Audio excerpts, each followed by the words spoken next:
If I was going to lose 10 kg in the next 90 days, this is what I would do. Hi, I'm Charlie and I'm co-founder of Potentia Coaching. And over the last 3 years, we have changed over 500 people's lives. We have taken them through our process, shown them how to lose weight and how to maintain it for life. If you're interested in working with us, there'll be a link down below for you to fill out our application form, and once that's filled out, we'll be in touch. If I was going to lose 10 kg in the next 90 days, this is exactly what I would do. Firstly, we want to work out the maintenance calories. Now, there are many calculators online, but this is the simplest equation that you can do. If you're looking to maintain weight, you want to do your body weight in pounds times it by 13 to 15. So I don't actually know what my weight is in pounds, but let's say I am 160 pounds. So you'll do 160 times that by 15. That would work out somewhat the maintenance. It comes to around 2,400 calories. Now that might not be 100%. So what you would do is eat around this for a week, see how your body goes. If it maintains the same weight, then you know you're at maintenance. But you might have to go a little bit lower, so then you can take 100 off each time. I'm gonna work out my deficit, and you can do that from taking your body weight in pounds, and you can times it by 10 to 12. If you want to go more aggressive, times it by 8 or 9. If you're a much, let's say, bigger person, so you could be 300 pounds, realistically, you can go a little bit lower, just so you can burn off a little bit more body fat a little bit quicker. It's still maintainable, trust me. So I would take my maintenance and then I'll be like, right, how much of a deficit do I want to be in? Now let's look at it this way. To lose 0.5 kg of body fat across a week, it is 3,500 calories. Let's say with food, we're like, right, we're going to be in a 500 calorie deficit. For the sake of this video, let's just say our calorie deficit is 1,600 calories. So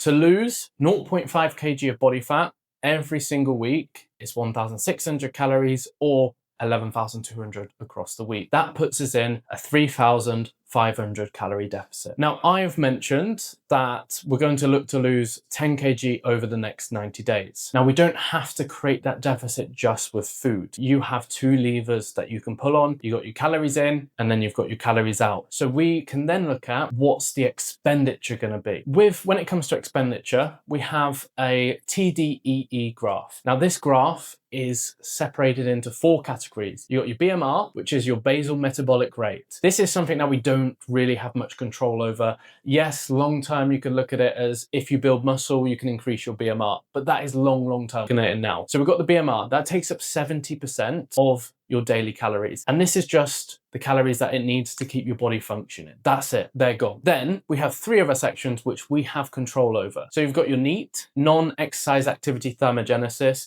This is everything outside of exercise. And this actually is where steps fall into. So we can then look at steps, and that is the NEAT section equals 15%. So steps can be one of the biggest things we lean into, and it's probably one of the easiest. Then you've got the thermic effect of food, that's around 10%. So just describe that quickly, everything you eat has a thermic value, and that way it burns calories with digestion. The next part is your EAT, exercise activity thermogenesis, and this is only 5% of your daily calorie burn. So some people always say, oh, I can't do this amount of exercise, can't do this, can't do that. You don't need to be doing loads of exercise to be losing weight if you're leaning into your NEAT. So let's say on average 1,000 steps equals around 40 calories. Then we'll just look at how many steps can I physically get done throughout a day. So let's say I'm a little bit more of an active person. I've got a dog, I've got to walk my kids to school. I can do 12,000 steps. That equals 480 calories. But let's say you're someone that very sedentary,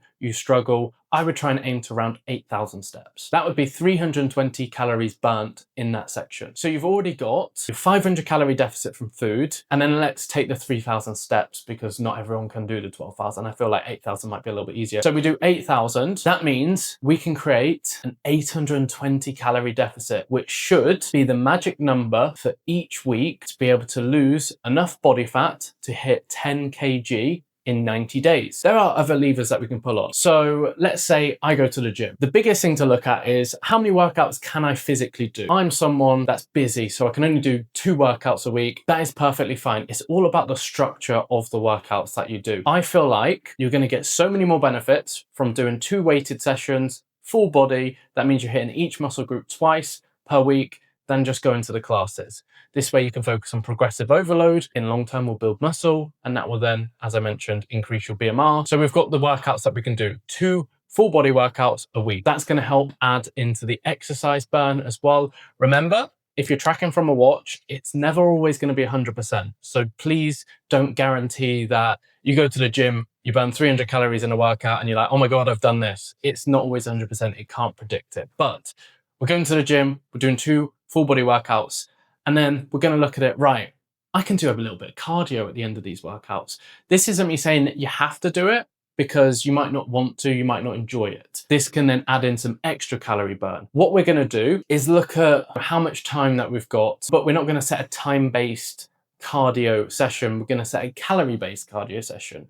The reason being, that opens up the door to when you go to the gym, you could do whatever machine you want to. So it could be treadmill, Stairmaster, elliptical, bike, rower, but you're still aiming towards the same amount of calories, 200.